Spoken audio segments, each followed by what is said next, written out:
I am Rebecca from ChemKnits, and today I want to over dye this really pretty warm brown skein of hand-painted stroll fingering weight yarn to transform it into something else.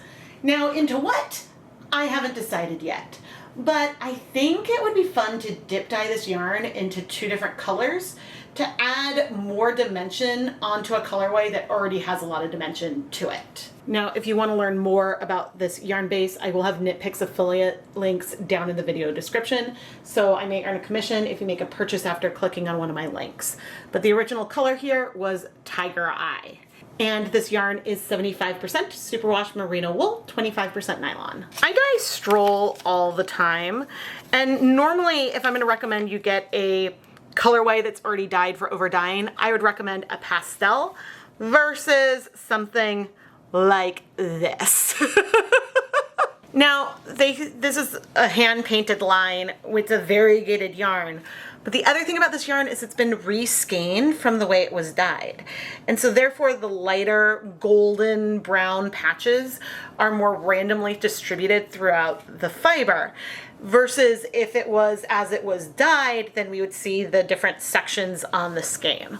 So now when we go and over dye it, say we dip dye into two colors, we're adding a level of complexity onto it that didn't exist already. But I don't know what colors to do, and I may have regrets after I pre-soak this overnight because things are gonna look a lot darker, but I am tempted for one of the colors to be a purple. I know, that feels weird, but hear me out. I don't know if I had a plan when I originally bought this. Maybe one idea I had was to over dye it with a dark color to try to even those colors out. I mean, a blue on top of this would be really pretty, giving some blue and maybe some green notes. I'm gonna pre-soak the yarn in just some plain tap water. But I feel like there are expected obvious colors that you could over dye things with. And then there's ways that you can do it that would be fun and a little unexpected. And I feel like going the purple route would look so pretty with the brown, because yellow mixed with purple is going to give us some more brown notes. But yeah, I just think that it could give something that feels really, really pretty on a colorway that is admittedly pretty, but I probably bought this because it must have been on clearance at some point. And so I got it knowing that the dark browns would be really hard to cover up, but it is technically possible. So anyway, I'm gonna go ahead and pre-soak this overnight.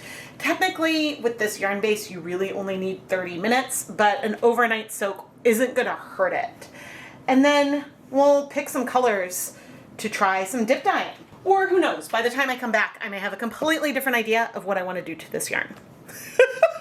Our yarn has pre-soaked for days, and I've had a slight change of heart in terms of the colors I want to use for the dip dyeing into two colors. Originally, I thought I wanted to do blue and purple, and I still want to go there, but instead I think I'm going to do blue and pink. Because A, I have those colors mixed up, and I realized that I don't want to use that much dye for the overdyeing.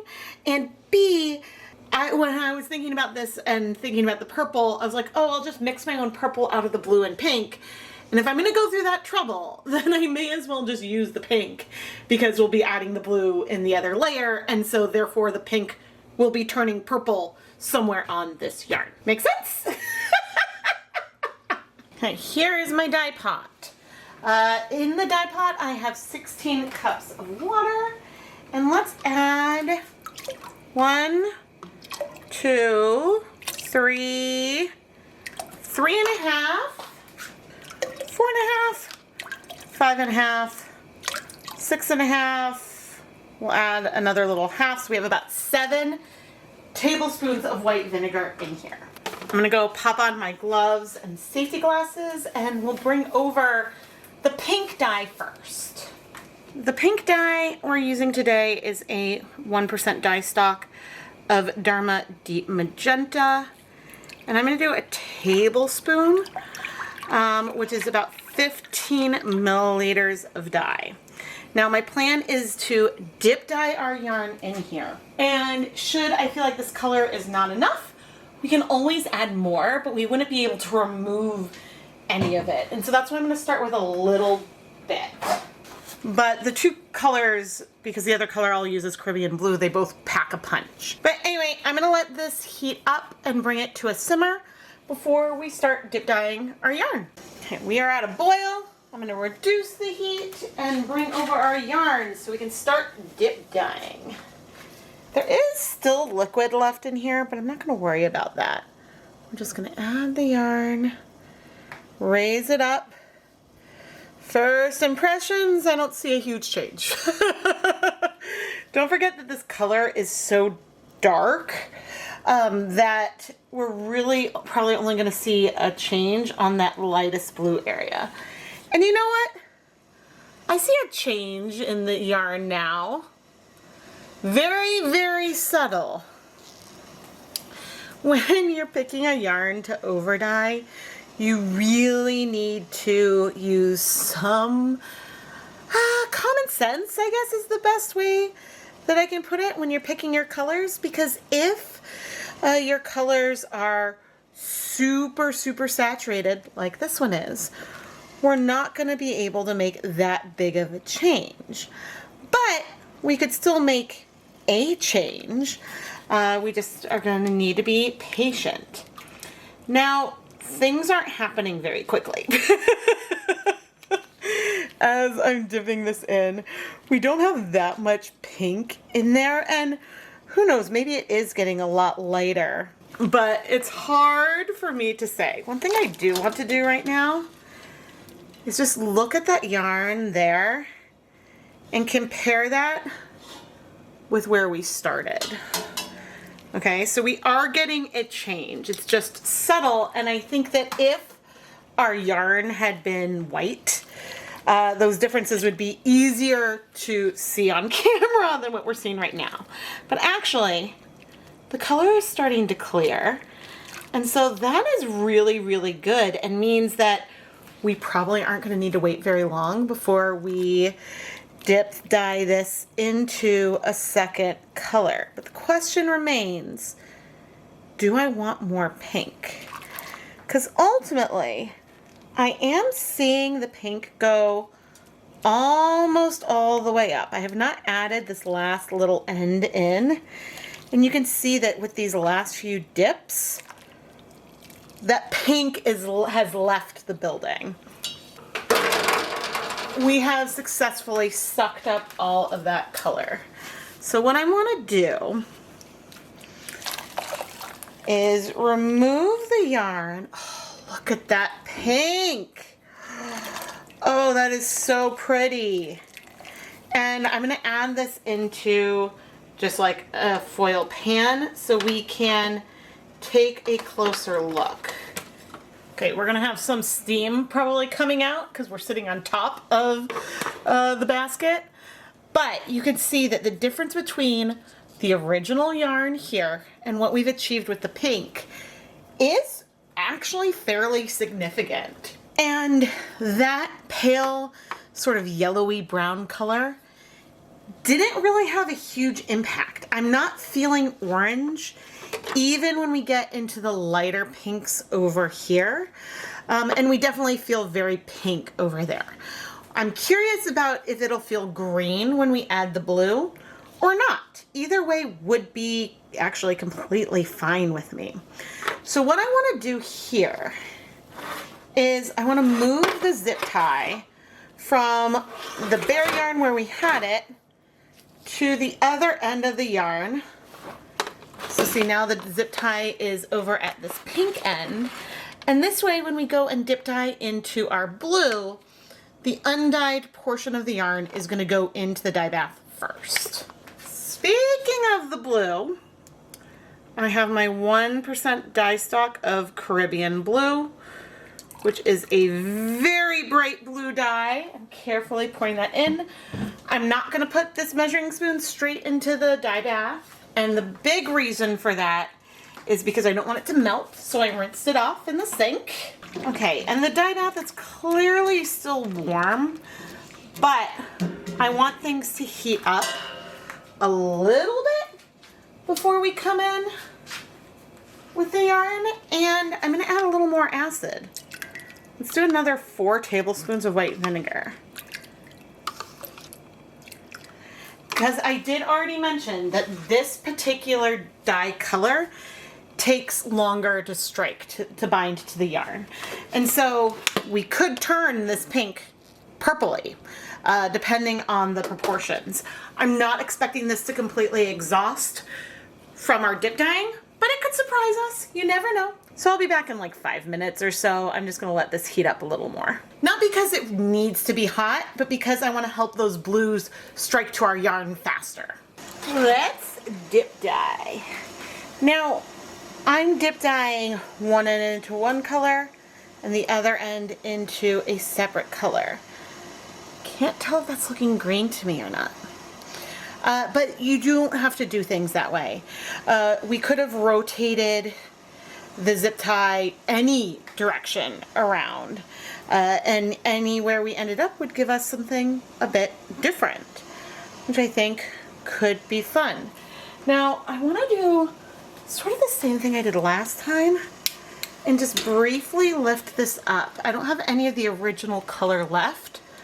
Right now, parts of it are looking green or maybe a little bit teal. But again, this is in contrast to those pinks that we have from the first time. So either way, we have been able to transform that.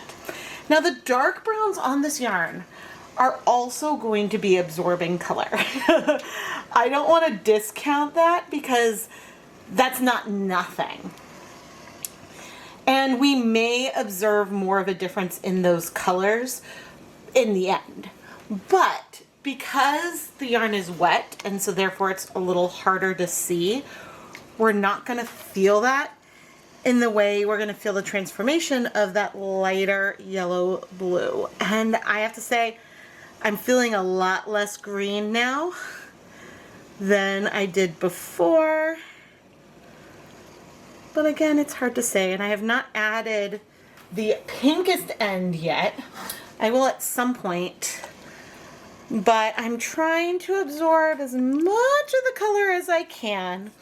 And by raising and lowering the yarn, we're getting more color on the area that's in the longest and less as we go up the yarn. And that's what's allowing us to get these color differences. But sometimes when you dip dye 2 ends, sometimes in the middle you can actually have a little bit less color depending on the rates that you dip dye. So again, I don't know. Caribbean blue is potentially not the best color for a dip dye because again, it goes way slower than some other colors. There are blues like sapphire blue strikes pretty quickly. There are definitely blues that do strike fast, so you can make choices there, but it is okay if we end up with some purple sections. And this amount of blue, so I go ahead and add the rest of our yarn in, is not going to completely transform that pink into something else. I'm not sure because of the light if you can really see the colors beneath the surface. Okay, there, you can kinda, I have this in the right place, you can see the like pinker area and the bluer area over there. A little bit, maybe. Now, there is a chance that something could shift and we'll see less of a difference between those 2 areas in the end. I don't expect that to happen, but as we wait 30 minutes to let this absorb color, let's go chat. For acid dyes to bind to yarn, you need heat, acid, wool or other protein-based fiber, yarn, and time. But heat can also disrupt the interactions between acid dyes and the yarn.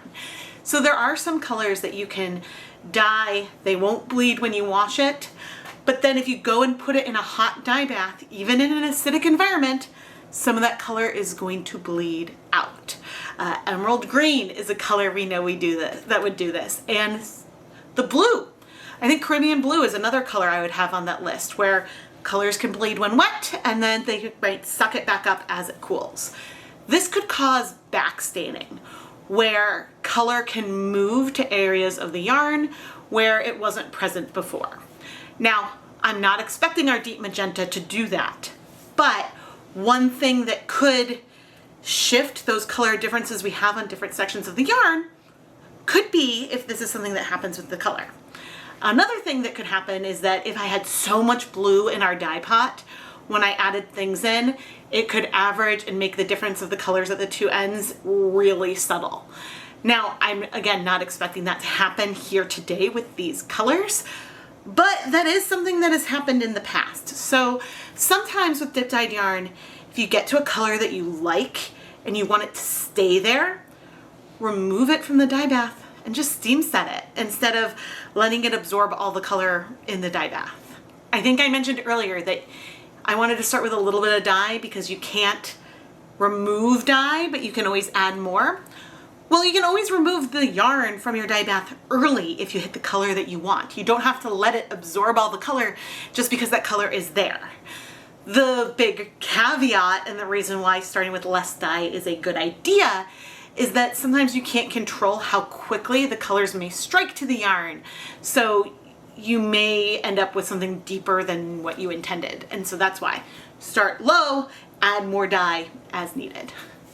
But anyway, I'll see you when the timer goes off. Something at the edge of the pan is looking brown and it's making me feel a little weird. Okay, but let's see. Hey, most of the color has bound. And we still have a lot of pink in our one side. Here, I'll show you pinks and we've got blues. I'm actually really glad I went for pink instead of purple because it makes these differences a little more dramatic. I'm gonna set this yarn aside to cool so we can wash it, but it does almost look like nothing smells burnt. But I'm wondering if something brown came out of the yarn because it's wiped off really easily. It's definitely brown though. Maybe some dyes could have come out of that commercial yarn. I don't know. I'm not gonna think about it too hard. I will see you when things are cool so we can go wash the yarn. Our yarn is so fun. Part of me wishes that I had a skein of it that I didn't dye so that way I could have a better comparison. But we did have a comparison during the dyeing process where we could at least see the pink section against the original section. But right here, it's looking so deep. I mean, you can see that there are color shifts to it, but it's so hard to see. Oh man. All right, I'm gonna add some dish soap because I don't remember if I did that already. But what we're hoping for is to see no color in the liquid. Now, soap can help with back staining that I had talked about previously, so it's handy to have around. But I'm seeing no trace of blue or pink in the rinse water, which is awesome. Look at those colors. Right now, to me, I would say the pink is making more of an impact than the blue, which is surprising, but not unexpected. We had a lot of orangish brown tones in here, and blue plus orange will sort of neutralize it. And so from far away, we're seeing a hint of blue, but some brown, and then a lot more red and pink. And so the pink isn't really neutralizing those yellow tones. It's adding, I guess, more warmth. I don't know, color theory isn't my strength. But anyway, the color is all in the yarn, and I am gonna go ahead and go put this through my spin dryer to remove any extra liquid, and then I'll hang up the yarn to dry so we can see what it looks like and we can get a feel on those deeper tones finally. I'm so excited. We really transformed this yarn, and I do feel some transformation on the background colors, but it's the most dramatic over here with the pink. If we look in at the blue section, which does feel very green to me, the background, it feels like we've got green and brown, where over here it feels like we have pink and burgundy. that pink really did sort of take over the browns more than what the blue that we had did. If we look into the middle, and I'm intentionally a little bit overexposed here, I am not feeling purple really. We feel a little bit of green, a little bit of pink, but mostly this area feels brown.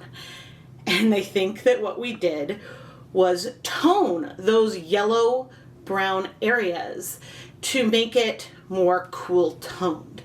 And I think that it's really fun to just see how that happened, because the center area feels like a very neutral brown. I'm not really feeling any of those yellow notes. Now, I didn't save a snip of the yarn, and maybe I'm trying to think if there's any pieces that have like a hint of some of that yellow that are left. I mean, we clearly transformed things, but I think it's fun to just see how everything came together. Oh man, in this area right here, you can feel those neutral browns compared to some of the pink and more green areas. But how might a yarn like this knit up? That's a really good question, because we have a combination of layered colorways here. We have a variegated yarn that was dyed and reskeined in some kind of way, which is why the yarn looked like it did originally. But then we dyed a variegated colorway on top of that reskeined yarn. So if we were going to reskein it again, there would be this combination of variation in there, which could pool in interesting ways, or I don't know. I feel like the red is going to be a little bit more dominant than some of those brown shifts. But again, you'd have to knit with it to see exactly how it would turn out. I also think it would be fun to do something like this again and dip dye a skein of bare yarn alongside the dyed yarn, just so that way you can see the colorway that we were creating and how it differs based on the color that we had underneath. And so if that is something that you would like to see, please let me know down below. I can, next time Knit Picks has a big sale, try to grab another skein of something that is sort of mostly dark but has a pop of color like this. Because I don't know, and I don't remember the name of the original colorway. I don't know if that's even still available. But here we are. If I'm overexposed, you feel some of those lighter and deeper colors in there really, really well.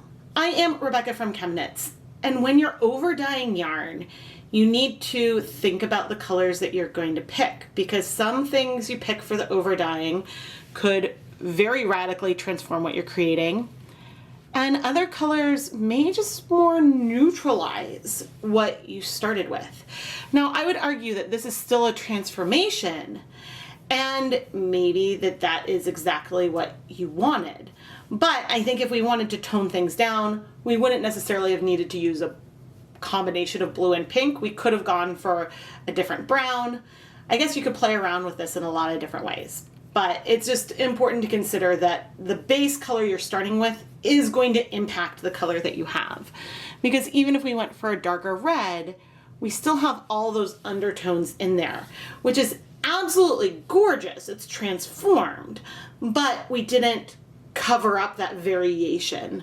I think that in order to try to remove some of that tonal variegated nature that was in there to begin with, you would have to go so dark that you may as well just buy a black yarn. If you love the yarn I dye, go and check out the ChemKnits Creations Etsy shop. It's filled with hand-dyed yarn and some over-dyed yarn that's been featured in my videos, and it's a really great way to help support all the content that you see here. And of course, please subscribe and turn on notifications. Leave comments below. This is the biggest thing you can do to help the channel grow. And helping the channel grow really allows me to continue creating content like this and allows me to make this passion of mine my job. And I feel very fortunate to be able to do that. Thank you so much for watching.